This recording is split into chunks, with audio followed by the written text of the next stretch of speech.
হাঁস থলে ভর্তি করে আখরোট নিয়ে যাচ্ছিল, কিন্তু দুটি কাঠবিড়ালি একটি দড়ি টানলে আখরোট অন্য কাঠবিড়ালির উপর টপকে যায়।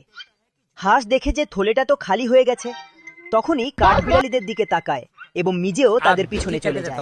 তারপর এই দুজনের আগে গিয়ে থলেটা চুরি করে নেয় এবং সেখানে জাল পেতে দেয়। ঠিক তখনই একটি কাঠবিড়ালি একটি আখরোটের লোভে জালের ভেতরে চলে যাচ্ছিল, কিন্তু অন্য চালাক কাঠবিড়ালি তাকে থামিয়ে বোঝায়। তারপর চলে গেলে আখরোটটা তুলে নেয় এবং নিয়ে নেয়, যার ফলে সে ভেতরে আটকে পড়ে। এরপর সে সেটাকে বাইরে বের করতেই পারছিল না, তাই গিয়ে একটা লাঠি তোলে। তারপর বাহুবলী সেজে দৌড়ায়, কিন্তু এই কাঠবিড়ালিটা যেই বাইরে বেরিয়েছিল অমনি অন্য কাঠবিড়ালিটা সব পরিশ্রম মাটি করে দিল। क्या बोलूं मैं इस पे? ফের এসকো। তখনই হাঁস দৌড়াতে দৌড়াতে এদের কাছে আসে निकल ले भाई तू। আর দুজনেই মাটিতে সুড়ঙ্গ খুঁড়ে পালিয়ে যায়। কিন্তু হাঁস যেই না বাক্সটা পাশে রাখে তখনই তার মধ্যে এসে দুজনেই ঢুকে পড়ে।